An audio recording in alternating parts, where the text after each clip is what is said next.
Hi all, ഏവർക്കും നമ്മുടെ അറിവിൻ്റെ ലോകം എന്ന ചാനലിൽ പുതിയ വീഡിയോയിലേക്ക് സ്വാഗതം.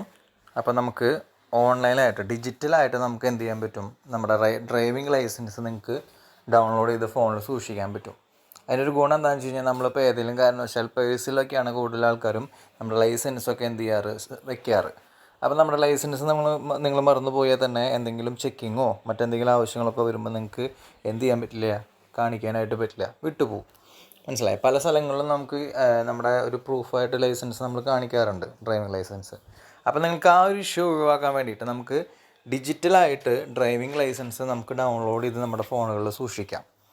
മനസ്സിലായി. അപ്പോൾ അങ്ങനെ നിങ്ങൾ ഡിജിറ്റലായിട്ട് നിങ്ങളുടെ ഫോണുകളിൽ ഡൗൺലോഡ് ചെയ്ത് സൂക്ഷിക്കുമ്പോൾ നമുക്ക് ഫോണുകൾ നമ്മൾ എന്തായാലും എവിടെ പോകുമ്പോഴും കൊണ്ടുപോകുന്നതാണ്. അപ്പോൾ നമുക്ക് എന്ത് ചെയ്യാം, ആ ഡൗൺലോഡ് ചെയ്ത് വെച്ച ഡിജിറ്റൽ ലൈസൻസ് നമുക്ക് പ്രൂഫായിട്ട് ഇപ്പോൾ പോലീസ് ചെക്കിംഗ് ആയാലും മറ്റെന്ത് കാര്യങ്ങളാണെങ്കിലും നിങ്ങൾക്ക് കാണിക്കാനായിട്ട് പറ്റും. അപ്പോൾ ഇതുണ്ട്. ഒന്നാമത്തെ കാര്യം, ഇന്നിപ്പോൾ ലൈസൻസ് എടുത്ത ആളാണെന്ന് വിചാരിക്കുക. നമ്മൾ ഇന്നോ ഇന്നലെയോ അല്ലെങ്കിൽ ഈ ഒരു മാസത്തിൽ ലൈസൻസ് എടുത്ത ആളാണെങ്കിൽ ആ എടുത്തതിന് ശേഷം അത് നമ്മുടെ സൈറ്റിൽ അപ്ലോഡ് ആയിട്ടുണ്ടെങ്കിൽ നിങ്ങൾക്ക് ഡൗൺലോഡ് ചെയ്തെടുക്കാം. ലൈസൻസ് വരുന്നത് വരെ വെയിറ്റ് ചെയ്തിരിക്കേണ്ട ആവശ്യമില്ല. പരിവാഹൻ്റെ സൈറ്റിൽ കയറിയിട്ട് നിങ്ങൾക്ക് ഡയറക്റ്റ്ലി എന്ത് ചെയ്യാൻ പറ്റും, സൈറ്റിൽ നിന്നും ഡൗൺലോഡ് ചെയ്തെടുക്കാനായിട്ട് പറ്റും. ഒന്നാമത്തെ കാര്യം. പിന്നെ ലൈസൻസ് ഓൾറെഡി എടുത്തിട്ട് 3 വർഷം 5 വർഷം 10 വർഷമൊക്കെ മുന്നേ ലൈസൻസ് എടുത്തിട്ട് അതിൻ്റെ നിങ്ങളുടെ ലൈസൻസിൻ്റെ കാർഡ് ഉണ്ടാകും ഉള്ളവരാണെങ്കിൽ നിങ്ങൾക്ക് എന്ത് ചെയ്യാം, നിങ്ങളുടെ ആപ്ലിക്കേഷൻ നമ്പർ ഉപയോഗിച്ചുകൊണ്ട് ഡിജിറ്റൽ ലൈസൻസ് ഡൗൺലോഡ് ചെയ്ത് നിങ്ങൾക്ക് ഫോണിൽ സൂക്ഷിക്കാനായിട്ട് പറ്റും. അപ്പോൾ ഈ 2 കാര്യങ്ങളാണ് നമ്മൾ ഇതിലൂടെ പറയുന്നത്. അപ്പോൾ ആദ്യമായിട്ട് നമ്മൾ ഓൾറെഡി ഇപ്പോൾ ജസ്റ്റ് നിങ്ങൾ ലൈസൻസിന് അപ്ലൈ ചെയ്ത് അതിൻ്റെ ടെസ്റ്റൊക്കെ കഴിഞ്ഞിട്ട് ഇരിക്കുന്നവരാണെങ്കിൽ നിങ്ങളുടെ കയ്യിൽ ഓൾറെഡി ആപ്ലിക്കേഷൻ നമ്പറും മറ്റു കാര്യങ്ങളുണ്ടായിരിക്കും. അങ്ങനെയുള്ള കേസാണ് നമ്മൾ ആദ്യം പറയണത്. അതിനുശേഷം രണ്ടാമതായിട്ട് നമ്മൾ പറയണത് ലൈസൻസ് ഓൾറെഡി 3-4 വർഷമൊക്കെ ആയിട്ട് ലൈസൻസ് കിട്ടിയ ആളുകൾക്ക് വേണ്ടിയിട്ടാണ്. അപ്പോൾ മുൻകൂട്ടി ലൈസൻസ് കിട്ടിയ ആളുകളാണെങ്കിൽ ചിലപ്പോൾ ആപ്ലിക്കേഷൻ നമ്പർ ഉണ്ടാവണമെന്നില്ല, കാരണം നമ്മുടെ കയ്യിൽ ഡ്രൈവിംഗ് ലൈസൻസ് നമ്പറും മറ്റ് ഡീറ്റെയിൽസ് ഉണ്ടാവുള്ളൂ. അപ്പോൾ ആദ്യം നമ്മൾ ലൈസൻസിന് അപ്ലൈ ചെയ്ത് ലൈസൻസ് കയ്യിൽ കിട്ടാത്തവരുടെ കേസും, അതിനുശേഷം ഡ്രൈവിംഗ് ലൈസൻസ് കിട്ടിയിട്ട് ഇനി ഡിജിറ്റലായിട്ട് ഡൗൺലോഡ് ചെയ്യേണ്ട ആളുകളുടെ കേസാണ് നമ്മൾ പറയണത്. അപ്പോൾ നമുക്ക് ആദ്യം ഇതിലേക്ക് പോവാം. ഇപ്പോൾ പുതിയതായിട്ട് അപ്ലൈ ചെയ്ത ആൾക്കാർക്ക് എങ്ങനെ ഡിജിറ്റലി ഡൗൺലോഡ് ചെയ്തെടുക്കാം എന്നുള്ളത് നമുക്ക് നോക്കാം. ഓക്കെ. അപ്പോൾ നമ്മൾ ഗൂഗിളിൽ പോയിട്ട് പരിവാഹൻ ടൈപ്പ് ചെയ്യാം. പരിവാഹൻ സേവ പരിവാഹൻ.gov.in എന്ന് കാണാം. അപ്പോൾ അതൊന്ന് ക്ലിക്ക് ചെയ്യാം. അപ്പോൾ അതിൽ ക്ലിക്ക് ചെയ്ത് കഴിയുമ്പോൾ നിങ്ങൾക്ക് അവിടെ ഒരു 3 ഡോട്ട് കാണാം. ആ 3 ഡോട്ടിൽ ക്ലിക്ക് ചെയ്യാം. ആ 3 ഡോട്ടിൽ ക്ലിക്ക് ചെയ്ത് കഴിയുമ്പോൾ നിങ്ങൾക്ക് അവിടെ ഡ്രൈവിംഗ് ലൈസൻസ് റിലേറ്റഡ് സർവീസസ് എന്ന് കാണാം. കണ്ട, ഡ്രൈവിംഗ് ലൈസൻസ് റിലേറ്റഡ് സർവീസസ്, അതിൽ ക്ലിക്ക് ചെയ്യാം. അപ്പോൾ അവിടെ നിങ്ങൾക്ക് സ്റ്റേറ്റ് സെലക്ട് ചെയ്യാനായിട്ട് ഓപ്ഷൻ വരും. അതിൽ നിങ്ങൾ കേരള എന്നുള്ളത് സെലക്ട് ചെയ്യണം. അതിൽ നിങ്ങൾ കേരള സെലക്ട് ചെയ്യാം. നമ്മുടെ സ്റ്റേറ്റ് കേരളയാണല്ലോ, അപ്പോൾ കേരള സെലക്ട് ചെയ്യാം. അപ്പോൾ അതിന് ശേഷം നിങ്ങൾക്ക് ലൈസൻസ് മെനു, അതിന് മുകളിലൊരു പോപ്പപ്പ് വരും. അത് നിങ്ങൾ ക്ലോസ് ചെയ്തോട്ടെ, അത് നോക്കേണ്ട ആവശ്യമില്ല. അത് ആ ഇൻഡുമ്മ ക്ലിക്ക് ചെയ്ത് ക്ലോസ് ചെയ്യാം. ദെൻ ലൈസൻസ് മെനു എന്നുള്ളത് നമ്മൾ ക്ലിക്ക് ചെയ്യാം. അതിൽ നിങ്ങൾക്ക് ഡ്രൈവിംഗ് ലൈസൻസ് എന്ന് കാണാം, അതൊന്ന് ക്ലിക്ക് ചെയ്യാം. അപ്പോൾ നിങ്ങൾക്ക് അവിടെ പ്രിൻറ്റ് ഡ്രൈവിംഗ് ലൈസൻസ് എന്ന് കാണാം. കണ്ട, പ്രിൻറ്റ് ഡ്രൈവിംഗ് ലൈസൻസ്, അതുമൊന്ന് ക്ലിക്ക് ചെയ്യാം. അപ്പോൾ നിങ്ങൾക്ക് അവിടെ നിങ്ങളുടെ application number, date of birth ഇതൊക്കെ അടിച്ചു കൊടുക്കണം. അറിയാം, നമ്മളപ്പോൾ പുതിയതായിട്ട് ഒരു ലൈസൻസ് എടുക്കുന്ന ആളാണെങ്കിൽ നിങ്ങളുടെ കയ്യിലെ ഡീറ്റെയിൽസ് ഉണ്ടാവും. അത് അടിച്ചു കൊടുത്തിട്ട് സബ്മിറ്റ് കൊടുക്കാം. ഓക്കെ, സബ്മിറ്റ് കൊടുത്തു കഴിയുമ്പോൾ നമുക്കൊരു OTP വരും.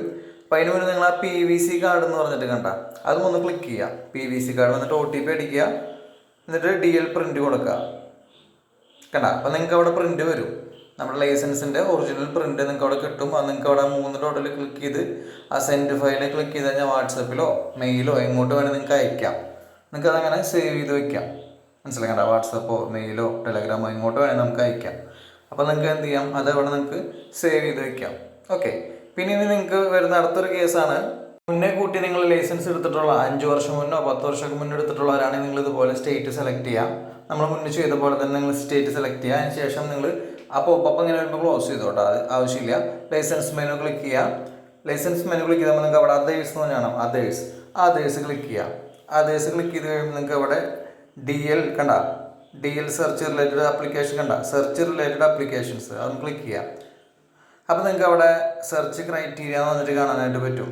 ആ സെർച്ച് ക്രൈറ്റീരിയ ഒന്ന് സെലക്ട് ചെയ്യാം. ആ സെർച്ച് ക്രൈറ്റീരിയ നിങ്ങൾ സെലക്ട് ചെയ്യുമ്പോൾ DL number, driving licence number എന്നാണ് ഉദ്ദേശിക്കുന്നത്. അപ്പോൾ നിങ്ങളുടെ ഡ്രൈവിംഗ് ലൈസൻസിൽ നിങ്ങളുടെ ഡ്രൈവിംഗ് ലൈസൻസ് നമ്പർ ഉണ്ടായിരിക്കും. ആ നമ്പർ അവിടെ കൃത്യമായിട്ട് അടിച്ചു കൊടുക്കണം. തെറ്റരുത്. ഡ്രൈവിംഗ് ലൈസൻസ് നമ്പർ കൃത്യമായി അടിക്കാനായിട്ട് ശ്രദ്ധിക്കണം. വിട്ട് മാറി പോകരുത്, കറക്റ്റായിട്ട് അടിക്കുക. അതിനുശേഷം നിങ്ങളുടെ ഡേറ്റ് ഓഫ് ബർത്ത് അവിടെ അടിക്കുക. അതുപോലെ ക്യാപ്ച, ഡേറ്റ് ഓഫ് ബർത്ത് അടിച്ചതിന് ശേഷം താഴെ കാണുന്ന ക്യാപ്ച അടിച്ചിട്ട് നിങ്ങൾ സബ്മിറ്റ് കൊടുക്കാം. സബ്മിറ്റ് കൊടുത്തു കഴിയുമ്പോൾ നിങ്ങൾക്ക് ഇവിടെ കൃത്യമായിട്ട് നിങ്ങളുടെ അപ്ലിക്കേഷൻ നമ്പർ കിട്ടും. മനസ്സിലായ? അപ്ലിക്കേഷൻ നമ്പർ നിങ്ങളുടെ അവിടെ വരും. നിങ്ങളുടെ ലൈസൻസിൻ്റെ അപ്ലിക്കേഷൻ നമ്പർ അവിടെ വരും. ആ ലൈസൻസിൻ്റെ അപ്ലിക്കേഷൻ നമ്പർ അവിടെ വരുമ്പോൾ നിങ്ങൾക്ക് എന്ത് ചെയ്യും? അപ്ലിക്കേഷൻ നമ്പർ നിങ്ങൾക്ക് അവിടെ കിട്ടി. അപ്ലിക്കേഷൻ നമ്പർ കിട്ടിക്കഴിഞ്ഞ് കഴിഞ്ഞാൽ അപ്പോൾ നമ്മൾ ഏറ്റവും ആദ്യം ചെയ്ത ആ ഒരു പ്രോസസ്സ് റിപ്പീറ്റ് ചെയ്താൽ മതി. നമ്മളിത് ഓൾറെഡി ലൈസൻസ് ഉള്ളവർക്ക് വേണ്ടിയിട്ടാണല്ലോ രണ്ടാമത്തെ സ്റ്റെപ്പ് പറഞ്ഞത്. അപ്പോൾ നിങ്ങൾ ഫസ്റ്റ് നമ്മൾ ഓൾറെഡി ലൈസൻസിന് വേണ്ടി അപ്ലൈ ചെയ്ത ആളുകളാണെങ്കിൽ അവരുടെ കയ്യിൽ അപ്ലിക്കേഷൻ നമ്പർ ഉണ്ടാവും. ലൈസൻസ് കിട്ടണമല്ലോ ഉള്ളൂ. അപ്പോൾ അതുകൊണ്ട് അവർക്ക് ഡിജിറ്റലി അതെടുത്ത് സൂക്ഷിച്ച് ലൈസൻസിന് കിട്ടുന്നതിനേക്കാളും മുന്നേ ഉപയോഗിക്കാം. അല്ല, രണ്ടാമത് നമ്മളിപ്പോൾ ഈ പറഞ്ഞത് ലൈസൻസ് ഓൾറെഡി കിട്ടിക്കഴിഞ്ഞ ആൾക്കാരാണ്. അപ്പോൾ അവർക്ക് അപ്ലിക്കേഷൻ നമ്പർ കയ്യില്ലാത്തതുകൊണ്ട് നമ്മളിപ്പോൾ ഈ രണ്ടാമത് പറഞ്ഞ സ്റ്റെപ്പ് പ്രകാരം അപ്ലിക്കേഷൻ നമ്പർ കിട്ടും. അതുപയോഗിച്ച് ഫസ്റ്റ് പറഞ്ഞ ആ അതിലേക്ക് പോയിട്ട് നിങ്ങളുടെ ഡൗൺലോഡ് ചെയ്ത് സൂക്ഷിക്കാനായിട്ട് പറ്റും. ഓക്കെ, അപ്പോൾ ഇതുപോലെ നിങ്ങൾ ഡൗൺലോഡ് ചെയ്ത് നിങ്ങളുടെ ഫോണുകൾ സൂക്ഷിച്ച് കഴിഞ്ഞാൽ നമുക്ക് ഏതൊരു സ്ഥലത്ത് പോകുമ്പോഴാണെങ്കിലും നമുക്ക് ഫ്രീ ആയിട്ടിരിക്കാനായിട്ട് പറ്റും. Okay, thank you.